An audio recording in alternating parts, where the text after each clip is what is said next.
Então, há um senso de dever em estar aqui hoje. E me sinto como um dever urgente. E, por isso, eu vou tentar responder duas perguntas muito rápidas e objetivas. A primeira é parte da controvérsia que acompanhou essa manhã sobre o que significa e o que deve significar ciência confiável para que essa corte decida a DPF 442. Aquilo que o direito costuma chamar de empiria. A minha primeira afirmação é que nem tudo vale. Os dados não estão aí e eles não falam por si mesmos, ao contrário do que foi dito antes de mim. E a segunda pergunta é qual a magnitude do aborto no Brasil, e eu vou aproveitar e explicar algumas das dúvidas que foram apresentadas por professores nesta manhã sobre questões metodológicas do estudo. Então, não basta se apresentar aqui como cientista ou mesmo ter um título de doutorado para ser confiável a um debate sobre algo da tamanha importância que é a criminalização do aborto no Brasil. Há regras do jogo que devem ser respeitados antes de se solucionar uma controvérsia constitucional como essa. Ainda mais se nós queremos fazer um giro de um direito amparado em evidências. Precisamos fazer uma pergunta de quem produziu essas evidências, aonde elas foram disseminadas e como elas foram coletadas. Isso nós chamamos em ciência como evidências confiáveis. Um estudo sobre aborto, por exemplo, que vem a afirmar que 86% da população brasileira é contra ou a favor do aborto, e a resposta se dizia contra, tem um erro de partida, que, em geral, são os erros de pesquisas de opinião sobre temas tão controversos como aborto. Imaginem qualquer um de nós fazendo a pergunta se você é contra ou a favor de ter uma religião. Essa pergunta não seria feita porque ela não é considerada como factível para se apresentar uma resposta sobre garantia de direitos individuais. Nenhuma das duas pesquisas seria publicada em nenhuma revista confiável da comunidade acadêmica e serve, talvez, como manchete de jornal ou como peças de uma retórica de construção sobre argumentos em um tema controverso. Então, esse é o caso de muitas das pesquisas de opinião sobre aborto que continuamente se fazem referência para dizer o que pensa a população brasileira. Nesse caso, em geral, dessas pesquisas, não há erro de amostra, como já foi dito aqui. Não há erro em coleta de dados, mas há um erro de pergunta. A pergunta sobre aborto não é se nós somos contra ou a favor. Na verdade, o que nos interessa saber são práticas. Uma mesma mulher que venha responder a uma pesquisa de opinião, eu sou contra o aborto, essa mulher pode ter feito um aborto na vida. Porque há uma expectativa moral de uma resposta correta quando há alguém fazendo uma pergunta inquisitorial como essa. E poderia parecer uma aparente incoerência. Mas eu dou duas razões para explicá-las. Como eu disse, porque há uma expectativa de resposta. A segunda, ela é de ordem filosófico-jurídica. Nós somos incoerentes quando a lei penal nos ameaça de prisão. Uma mesma mulher contra o aborto, ela, se perguntada se ela é a favor ou contra a prisão de mulheres, ela vai dizer, não faz nenhum sentido. Muitas mulheres brasileiras sequer sabem que o aborto é um crime de prisão. Elas sabem que há um erro, que talvez haja um pecado para aquelas que fazem parte de comunidades de fé. Seria como ser contra os cigarros, mas a favor da liberdade de fumar, se essa pode ser uma compreensão mais simples. Então, essa é a ciência e nenhuma outra que essa Corte pode considerar na ponderação de questões constitucionais envolvidas na DPF 442. O resto é legitimamente dogma, é crença moral ou é fé, que são também argumentos respeitáveis e estão aqui convocados a se pronunciarem. Por isso, eu pediria: nós não estamos aqui para ouvir professores, mas para ouvir pesquisadores. Nós não viemos hoje aqui para ouvir aulas. Nós viemos para ouvir argumentações baseadas em teses.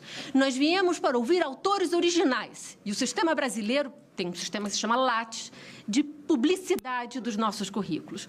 Eu gostaria de ouvir cientistas que tenham publicações originais sobre essa matéria. E eu passo a apresentar o que foi descrito, e é descrito, como a principal pesquisa sobre o impacto da magnitude do aborto clandestino no Brasil. Magnitude é um mapa que nos diz quem são as mulheres que abortam, qual é o seu perfil etário, qual é o seu perfil racial, regional, educacional e religioso, e algumas das consequências da clandestinidade. O estudo foi financiado pelo Ministério da Saúde, realizado em 2 momentos da história do país, em 2010 e em 2016, a publicação. A pesquisa se chama Pesquisa Nacional do Aborto. Cobriu o Brasil urbano, 83% da população. 17% das mulheres não alfabetizadas não responderam ao inquérito. E isso significa que os dados que eu passo a apresentar podem ter subnotificação, dado que as mulheres mais fragilizadas são aquelas do ambiente rural e pouco escolarizadas. A população coletada foi entre 18 e 39 anos. Segunda ressalva, nós podemos ainda ter maior número de mulheres que fizeram aborto se nós ampliarmos para as adolescentes e para as mulheres no final do seu pico da sua idade reprodutiva, os 49 anos. A coleta de dados foi feita apenas por mulheres, entrevistando mulheres. Nós nunca tivemos um desenho metodológico como essa. Nós cobrimos residências e usamos uma técnica chamada técnica de urna. Uma urna semelhante àquela em que se faziam votações eleitorais no passado. É uma urna secreta em que a mulher recebia uma cédula com 5 perguntas, cuja cédula era anônima e que havia um pareamento com um questionário. Ela respondia esse questionário e depositava na urna. A primeira pergunta era se ela já tinha feito um aborto. Aqui é uma diferença sociológica de curso de introdução à sociologia.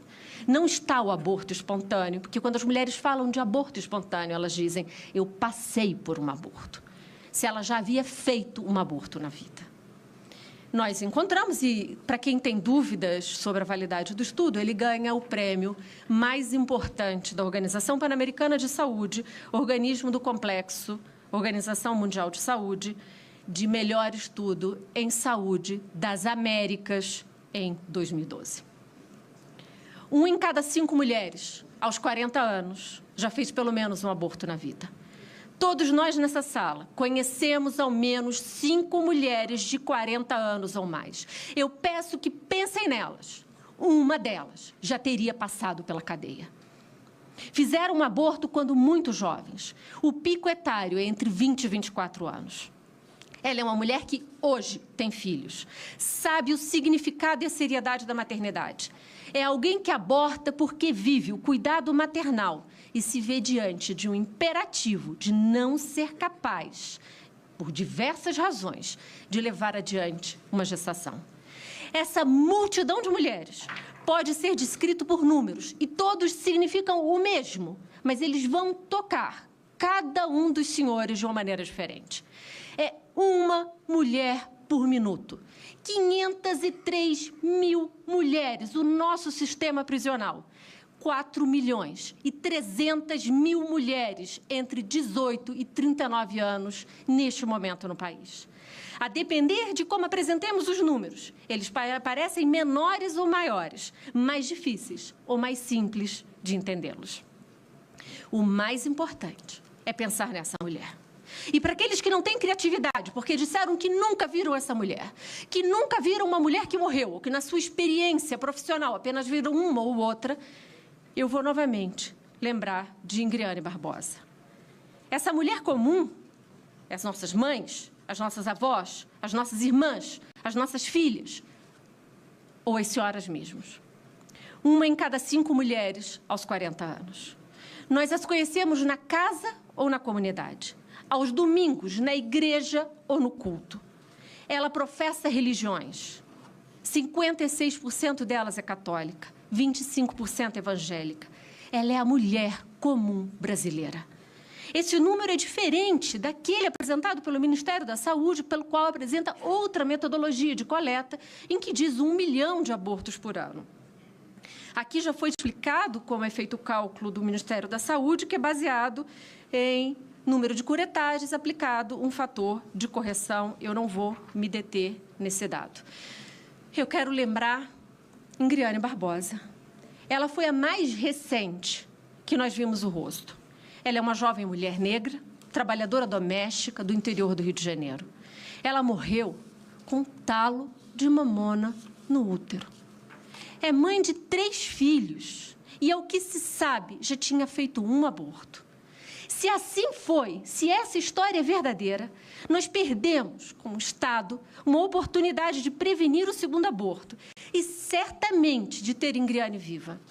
É na rota crítica de cuidados a uma mulher que faz aborto que podemos e devemos apresentar medidas de prevenção.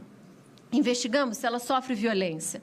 Por que o método que ela faz uso falhou? O que pode ser feito para melhor protegê-la à saúde?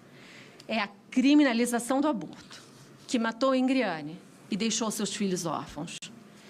Se todas as mulheres que fizeram aborto estivessem na prisão hoje, ou já tivessem passado por ela, nós teríamos um contingente de 4.700.000 mulheres, pelo menos 5 vezes o sistema prisional, já o quarto do mundo. Então, me parece que a pergunta é por que tão pouca razoabilidade nessa conversa? Porque aborto não é matéria de prisão, mas é de cuidado, de proteção e prevenção.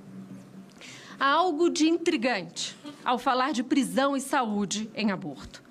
A abstração dos números esconde que, apesar de o aborto ser um evento comum à vida das mulheres, há uma distribuição desigual do risco com a maior concentração entre as mulheres mais jovens, mais pobres, nortistas e nordestinas, negras e indígenas. Novamente, aí está Ingriane, e eu faço questão de pedir que lembrem, para aqueles que nunca viram o racismo como parte da criminalização do aborto, que nunca viram o racismo como uma das causas de morte, morbidade materna, que guardem a foto de Ingriane, recolham um talho de mamona e façam um porta-retrato na sua casa. Porque, a partir daí, nunca mais vão esquecer.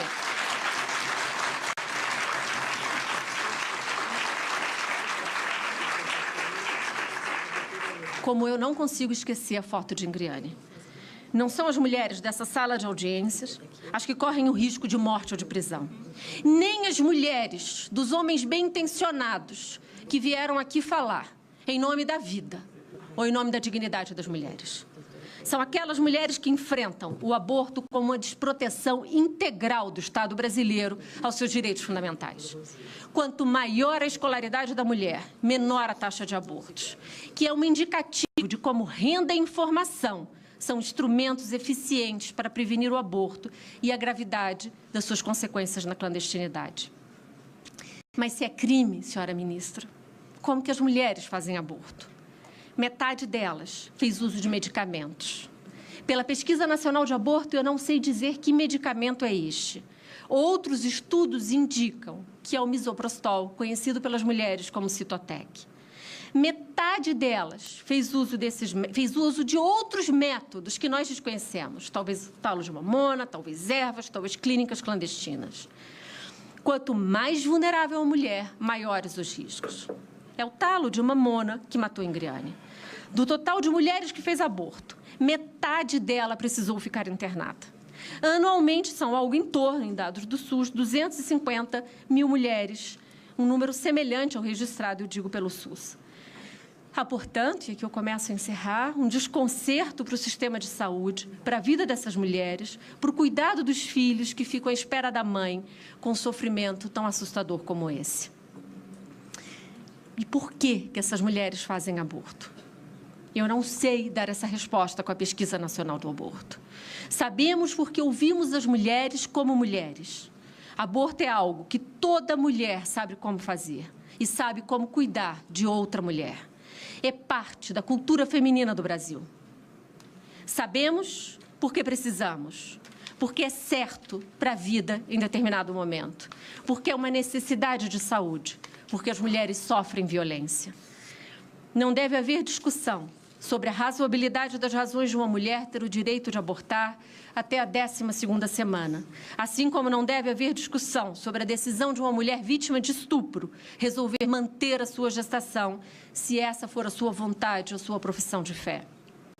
Este é o Estado democrático que buscamos e a ADPF 442, apresentada pelo Partido Socialismo e Liberdade, PSOL, provoca a pergunta correta.